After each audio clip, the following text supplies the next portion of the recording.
अस्सलाम वालेकुम स्टूडेंट्स का हमारा जो लास्ट टॉपिक था वो general trends in chemical reactivity of alkali और अल्कलाइन अर्थ मेटल्स था। उसमें हमने दोनों के रिएक्शंस को कंपेयर किया कि ऑक्सीजन के साथ इनके रिएक्शंस किस तरह से होते हैं, किसके फास्ट हैं, किसके स्लो हैं, फिर नाइट्रोजन के साथ, वाटर के साथ, सल्फ़र के साथ, हेलोजेंस के साथ।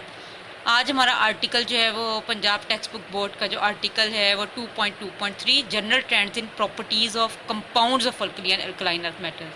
आज हम लोगों ने कंपाउंड्स की प्रॉपर्टीज़ को आपस में कंपेयर करना है। पहली तरह के कंपाउंड्स ऑक्साइड्स कहलाते हैं। अल्कली मेटल्स भी फॉर्म करते हैं, अल्कलाइन अर्थ मेटल्स भी ये कंपाउंड्स फॉर्म करते हैं, लेकिन इन दोनों की प्रॉपर्टीज़ में क्या सिमिलरिटीज़ हैं और क्या डिसमिलरिटीज़ हैं ये आज हमने देखना है। सबसे पहले हम अल्कली मेटल्स का देखते हैं। अल्कली मेटल्स के जो ऑक्साइड्स होते हैं वो स्ट्रांगली अल्कलाइन सोल्यूशन देते हैं वाटर में, और इनके पर ऑक्साइड और सुपर ऑक्साइड भी वाटर में स्ट्रांगली अल्कलाइन सोल्यूशन देते हैं। For example lithium oxide water में लिथियम हाइड्रोक्साइड प्रोड्यूस करेगा, सोडियम का जो पर ऑक्साइड है, पोटेशियम का सुपर ऑक्साइड है, वो भी वाटर के साथ सोडियम हाइड्रोक्साइड, पोटेशियम हाइड्रोक्साइड और इसी तरह अपने अपने रिस्पेक्टिव अल्कलीज प्रोड्यूस करेंगे। ये जो रिएक्शन है ये एक एसिड बेस्ड रिएक्शन है, क्योंकि जो लिथियम ऑक्साइड या सोडियम ऑक्साइड का जो ऑक्साइड आयन होता है वो वाटर से उसके प्रोटॉन को एक्सेप्ट करता है इस रिएक्शन में, तभी हमारे पास ऑक्साइड से हाइड्रोक्साइड में उसकी कन्वर्जन हो जाती है। तो इस वजह से हम इस रिएक्शन को एसिड बेस्ड रिएक्शन कहते हैं। एसिड हमने पहले भी पार्ट 1 में पढ़ा हुआ है। एसिड उस स्पीशी को कहते हैं जो प्रोटॉन को डोनेट कर रही होती है, और बेस उस स्पीशी को कहते हैं जो प्रोटॉन को एक्सेप्ट कर रही होती है। तो इस रिएक्शन में सोडियम परऑक्साइड या लिथियम परऑक्साइड या कोई भी ऑक्साइड देखा जाए तो वाटर से उसका प्रोटॉन एक्सेप्ट करके हाइड्रोक्साइड में चेंज हो रहा है, और वाटर प्रोटॉन डोनर का रोल प्ले कर रहा है, यानी एसिडिक सब्सटेंस की तरह। तो इस तरह से ये एक रिएक्शन एसिड बेस्ड रिएक्शन है। इसके बाद हम देखेंगे कि जो अल्कली मेटल्स के ऑक्साइड हैं वो हैं तो सारे बेसिक इन नेचर, लेकिन डाउन द ग्रुप जाते हुए इनका बेसिक करैक्टर इंक्रीज़ होता जाता है। जैसे कि lithium oxide least basic in nature है, सोडियम ऑक्साइड में बेसिसिटी और बढ़ जाएगी क्योंकि वो ज़्यादा स्ट्रॉन्ग अल्कली देता है NaOH, उससे भी ज़्यादा स्ट्रॉन्ग अल्कली पोटेशियम का ऑक्साइड या सुपर ऑक्साइड वाटर में देता है KOH। तो जितना जितने हम जाते जाते हैं ऑक्साइड की बेसिसिटी बढ़ती जाती है, और वाटर के साथ वो जो अल्कली प्रोड्यूस करता है उसकी भी स्ट्रेंथ बढ़ती जाएगी। पोटेशियम सुपर ऑक्साइड की ये प्रॉपर्टी है कि वो माउंटेनियर्स और स्पेसक्राफ्ट में जो है वो यूज़ होता है। और क्यों यूज़ होता है? क्योंकि पोटेशियम ऑक्साइड उनके ब्रीथिंग इक्विपमेंट्स में एक इम्पॉर्टेंट प्रॉपर्टी की वजह से यूज़ हो रहा है। वो ये है कि ये कार्बन डाइऑक्साइड को एब्जॉर्ब कर लेता है और ऑक्सीजन को बाहर एक्सपेल कर देता है। इस वजह से माउंटेनियर्स और स्पेसक्राफ्ट में जाने वाले पोटेशियम परऑक्साइड को अपने ब्रीथिंग इक्विपमेंट्स में इस्तेमाल करती हैं। ये इस नीचे रिएक्शन मैंने लिखा हुआ है, KO2 और कार्बन डाइऑक्साइड जो है वो आपस में रिएक्ट करते हैं, यानी कि कार्बन डाइऑक्साइड KO2 में अब्जॉर्ब होती रहती है और ऑक्सीजन गैस रिलीज़ होती जाती है, जिसकी वजह से जो माउंटेनियर्स है वो कंफर्टेबली जो है वो ब्रीथ कर सकते हैं, और कार्बन डाइऑक्साइड जो है वो KO2 में एब्जॉर्ब होती जाती है। अब हम बात करेंगे अल्कलाइन अर्थ मेटल्स के ऑक्साइड्स की। इनकी solubility down the group increase होती है। अब हम कंपेयर भी करते जाएंगे अल्कली मेटल से, वहाँ पे सारे वाटर सॉलेबल हैं, कम्प्लीटली सॉलेबल हैं, लेकिन इस ग्रुप में क्या होता है कि solubility down the group increase हो रही है। पहले दो मेंबर्स सॉलेबल नहीं हैं, बेरिलियम का ऑक्साइड और मैग्नीशियम का ऑक्साइड वाटर में इनसॉलेबल हैं, और कैल्शियम, स्ट्रॉन्शियम और बेरियम के जो ऑक्साइड हैं वो वाटर में डिज़ोल्व हो जाते हैं।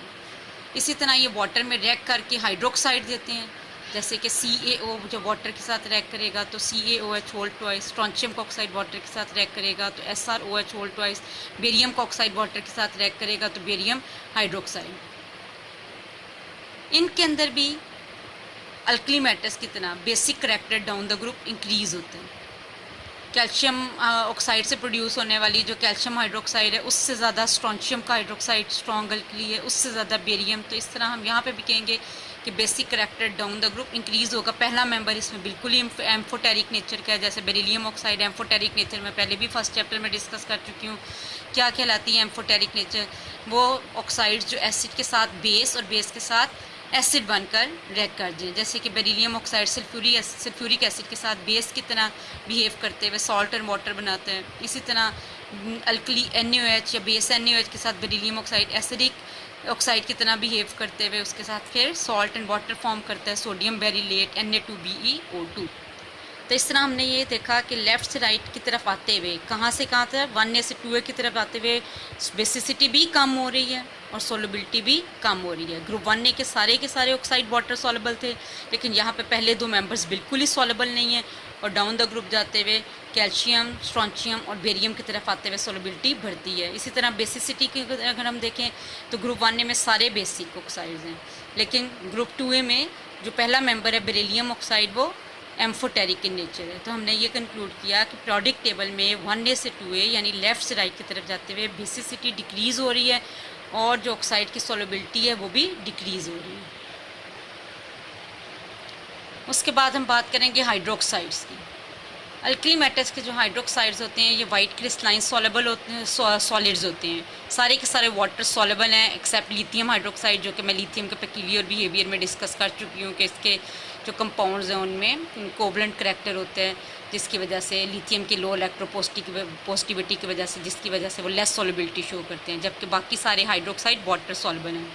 इसी तरह थर्ड प्रॉपर्टी क्या है कि ये हाइग्रोस्कोपिक होते हैं। हाइग्रोस्कोपिक सब्सटेंसेस वो होते हैं जो कि एयर से वाटर वेपर्स को या मॉइस्चर को एब्जॉर्ब कर लें। जो अल्कली मेटल्स के हाइड्रोक्साइड्स हैं सब के सब स्ट्रॉन्ग बेसिस कहलाते हैं सिवाय लिथियम हाइड्रोक्साइड के। इसी तरह ये सारे के सारे हीटिंग पर स्टेबल हैं, लेकिन जो लिथियम हाइड्रोक्साइड है पेक्यूलियर बिहेवियर में भी मैं डिस्कस कर चुकी हूँ, ये डिकम्पोज होकर लिथियम का ऑक्साइड और वाटर फॉर्म करते हैं। अब हम साथ साथ कंपेयर करते जाएंगे अल्कलाइन अर्थ मेटल्स की। ये होते तो ये भी वाइट क्रिस्टलाइन सॉलिड है, लेकिन इनकी सॉलिबिलिटी डाउन द ग्रुप जाते हुए इंक्रीज़ होगी। जैसे कि इनमें पहला मेंबर बिल्कुल इनसॉलेबल है, मैग्नीशियम हाइड्रोक्साइड स्पेरिंगली सॉलेबल है, और नीचे आते हुए सॉलिबिलिटी बढ़ती जाएगी। इन सब के मुकाबले में जो बेरियम हाइड्रोक्साइड है वो मोर सॉलेबल है वाटर में। फिर उसके बाद क्या है कि ये सॉलिबिलिटी क्यों बढ़ती है? सॉलिबिलिटी के बढ़ने की रीज़न क्या है कि डाउन द ग्रुप आते हुए लेटिस एनर्जी में डिक्रीज़ आ जाती है। बेरिलियम हाइड्रोक्साइड के मुकाबले में बेरियम हाइड्रोक्साइड की लेटिस एनर्जी लो है, ये वाटर में ज़्यादा जल्दी डिसोसिएट हो जाते हैं और इसीलिए ये सॉल्युबल है। इसके बाद हम सेकंड करैक्टर देखेंगे कि alkaline earth metal hydroxide heating पर सब के सब डिकम्पोज हो जाते हैं। अल्कली मेटल्स में सिवाय लिथियम हाइड्रोक्साइड के कोई नहीं होता, लेकिन यहाँ पर अल्कलाइन अर्थ मेटल हाइड्रोक्साइड सारे के सारे हीटिंग पर डिकम्पोज हो जाते हैं और देते क्या हैं अपना अपना रिस्पेक्टिव ऑक्साइड। अगर कैल्शियम हाइड्रोक्साइड डिकम्पोज होगा तो वो कैल्शियम ऑक्साइड और वाटर देगा, मैग्नीशियम का हाइड्रोक्साइड डिकम्पोज होगा तो MgO और वाटर देगा। उसके बाद तीसरी प्रॉपर्टी क्या है कि इनके जो कैल्शियम हाइड्रोक्साइड है इसका अगर हम वाटर में सैचुरेटेड सोल्यूशन बना दें, ये एक अल्कलाइन अर्थ मेटल का हाइड्रोक्साइड है, तो इसको हम लाइम वाटर कहते हैं। और लाइम वाटर किस लिए यूज़ होता है? ये कार्बन डाइऑक्साइड को टेस्ट करने के लिए यूज़ होता है।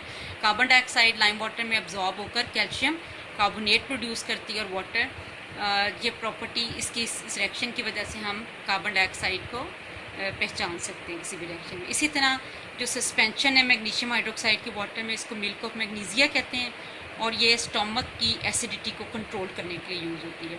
तो आज हमने दो तरह के कंपाउंड्स अल्कली और अल्कलाइन अर्थ मेटल्स के आपस में कंपेयर किए हैं, एक ऑक्साइड और दूसरे हाइड्रोक्साइड। इसके बाद जो रिमेनिंग 3 कंपाउंड्स हैं इंशाल्लाह नेक्स्ट लेक्चर में डिस्कस करेंगे। उनमें कार्बोनेट्स हैं, नाइट्रेट्स हैं और सल्फेट्स।